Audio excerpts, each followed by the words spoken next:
اور اس کو آگے فارورڈ بھی آپ کر سکتے ہیں۔ میں محمد بشارت راجہ بانی تحریک انصاف جناب عمران خان صاحب کا نامزد کردہ امیدوار حلقہ N55 آپ سے مخاطب ہوں۔ میں اس ویڈیو میسج کے ذریعے آپ تک چند حقائق پہنچانا چاہتا ہوں۔ آج اس سلسلے میں نے الیکشن کمیشن آف پاکستان کو بھی ایک تحریری مراسلہ بھیجا ہے اور میں نے ان کی توجہ مبذول کرائی ہے چند ایسے واقعات کی طرف جو میرے حلقہ میں روزانہ کا معمول بن چکے ہیں۔ آپ یقین کیجئے جس دن سے الیکشن کیمپین شروع ہوئی ہے میرے حلقے میں ایک بھی کارنر میٹنگ جو ہے اس کا انعقاد نہیں ہو سکا، کیونکہ جہاں کہیں ہمارے کارکن اکٹھے ہوتے ہیں پولیس ان کو اٹھا کر لے جاتی ہے۔ اسی طرح ریکارڈ شاہد ہے اس بات کا کہ پورے حلقہ N55 میں پولیس نے میرا ایک آفس بھی نہیں کھلنے دیا، اور جو شخص بھی میرا آفس کھولنے کی کوشش کرتا ہے پولیس رات کو اس کو اٹھا کر لے جاتی ہے۔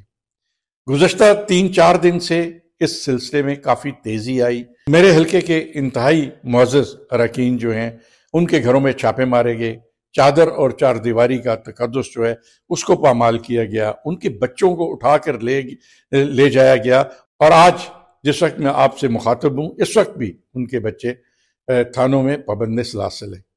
میں چیف الیکشن کمشنر صاحب کی توجہ مبذول کراتے ہوئے یہ عرض کرنا چاہوں گا کہ یہ کون سی لیول پلینگ فیلڈ ہے کہ جس کینڈیڈیٹ کا ایک آفس نہ کھلنے دیا جائے، جس کو کیمپین نہ کرنی دی جائے، جس کے کارکنان کو اٹھا لیا جائے، تو پھر میں سمجھتا ہوں کہ پھر میں جناب IG پنجاب کا شکریہ ادا کیے بغیر نہیں رہ سکتا کہ جنہوں نے اپنی انتہائی وفاداریاں نبھاتے ہوئے یہ سب کچھ ہونے دیا۔ اسی طرح میں توجہ مبذول کروانا چاہوں گا وزیر اعلیٰ پنجاب کی بھی کہ جو میڈیا کی حد تک میڈیا میں آ کر یہ دعویٰ تو ضرور کرتے ہیں کہ لیول پلینگ فیلڈ ہوگی، میں ان سے استدعا کرتا ہوں کہ آج صرف اپنے طور پر ایک سروے کروا لیں اور یہ چیک کروا لیں کہ حلقہ N55 میں قومی اسمبلی کے امیدوار کے کتنے آفیسز کھلے ہوئے ہیں۔ ایک آفس بھی نہیں ہے۔ میں پھر اس بات کو دہرانا چاہتا ہوں کہ کیا آفس نہ کھلنے سے لوگوں کا ذہن جو ہے اس کو بدل دیا جائے گا؟ کیا آفس نہ کھلنے سے یا کیمپین نہ کرنے دینے سے لوگوں کے دلوں سے عمران خان کی محبت کو نکال دیا جائے گا؟ یہ قطعی طور پر نہیں ہوگا۔ میں سمجھتا ہوں کہ آج ہمارے ووٹرز کا یہ عزم ہے کہ جتنی بھی ان کے ساتھ زیادتی ہوتی ہے اتنا ہی ان کا عزم جو ہے وہ پختہ ہوتا جا رہا ہے اور وہ ہمارے ساتھ کمٹ ہوتے جا رہے ہیں۔ انشاءاللہ تعالی 8 فروری کو حلقہ N55 کے عوام قومی اسمبلی کے لیے کیتلی پر مور لگا کر مجھے منتخب کریں گے، اور اسی طرح حلقہ PP 14 کے لیے سردار ناصر صاحب کو جن کا انتخابی نشان میز ہے ان کو منتخب کریں گے، اور حلقہ PP 15 زیاد کیانی صاحب جن کا انتخابی نشان وکٹیں ہیں ان کو منتخب کریں گے، اور یہ ثابت کریں گے ہم کسی بھی جبر، تشدد یا دھاندلی سے متاثر ہونے والے نہیں ہیں۔ ہمارا عزم جو ہے اور ہمارا حوصلہ جو ہے وہ بلند ہے، اور انشاءاللہ تعالی فتح ہماری ہوگی۔ یہ آپ نے سن لیا جی راجہ بشارت صاحب کو، جو کہ راولپنڈی سے ہیں اور طاقت کا کوہ ہمالیہ، وہاں وہ مخاطب تھے اور وہ باتوں باتوں میں سب کچھ کہہ گئے، اشاروں کنایوں میں بہت کچھ کہہ گئے، اور یہ پیغام ہے پورے کے پورے ان آبزرورز کے لیے، انٹرنیشنل آبزرورز جو آ رہے ہیں، جو مانیٹر کریں گے، یہ ان کے لیے میٹیریل ہے کہ الیکشن کیسا ہو رہا ہے۔ اور یہ صرف راولپنڈی کی داستان نہیں ہے، یہ ہر حلقے کی داستان ہے، ہر حلقے کی داستان ہے، ہر حلقے میں یہی کچھ ہو رہا ہے، اور گرفتاریاں ہو رہی ہیں، لوگوں کو اٹھایا جا رہا ہے، لوگوں کو اغوا کیا جا رہا ہے، لوگوں کو ڈرایا جا رہا ہے، دھمکایا جا رہا ہے، سب کچھ کیا جا رہا ہے، اور یہ صرف اس لیے کیا جا رہا ہے کسی بھی طریقے سے الیکشن جو ہے وہ چوری کر لیا جائے 8 فروری کو اپنی پسند کا نتیجہ حاصل کرنے کے لیے۔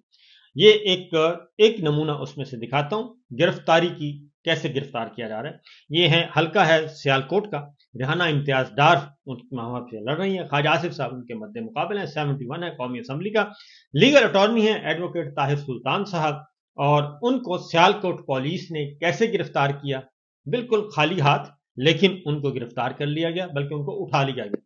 اور بغیر وارنٹ کے ظاہر ہے آپ ذرا خود اس کا معائنہ کر لیں کہ کس طریقے سے اٹھایا گیا۔ یہ طاہر سلطان صاحب آپ کو نظر آ رہے ہوں گے، ان کو پکڑا گیا، وہ آرام سے جا رہے ہیں، لیکن نہیں، بتانا تھا کہ ہم نے تصحیق بھی کرنی ہے۔ ان کا پھر کسی نے گریبان پکڑ لیا، کسی نے گلا پکڑ لیا، اور پوری کی پوری فورس آ گئی اور ان کو لے گئی۔ یہ ہے سچویشن۔ صورتحال آگے ایک اور میں آپ کو دکھا دیتا ہوں کہ کیا چل رہا ہے۔ اب میں آپ کو ایک بچی ہے بہاول نگر ہارون آباد، وہاں پہ پاکستان تحریک انصاف کے امیدوار ہیں شوکت بسرا صاحب، وہاں پہ کیا ہو رہا ہے، ایک چھوٹی سی بچی کی چھوٹی سی تقریر سنیے گا کہ یہ جو شعور ہے یہ اگلی نسل تک بھی منتقل ہو گیا اور اگلی فصل بھی تیار ہو رہی ہے، ذرا سنیے۔ جو شخص نبی اکرم صلی اللہ علیہ وسلم کی توہین رسالت کرتا ہے تو ہم مسلمانوں کو تکلیف پہنچتی ہے۔ ہاں، یہ وہی انسان ہے، یہ وہی منافق لوگ ہیں جنہوں نے میرے لیڈر کو 10 سال کی سزا سنائی۔ یہ وہی منافق لوگ ہیں جو میرے چاچو شوکت بسرا کو کمپین نہیں کرنے دے رہے اور راجہ کاٹن فیکٹری کے سامنے راتوں رات حملہ کر کے ہمیں خوفزدہ کرتے ہیں، اپنے پولیس کے ڈالے دکھا کر ہمیں ڈراتے ہیں۔ ہم ایسا نہیں ہونے دیں گے۔ بات رہی میری قوم کی ترقی کی، میرے گاؤں کی ترقی کی، تو یہ بات ثابت کرنے دکھائے آج تک انہوں نے اس گاؤں کے لیے کیا کیا ہے۔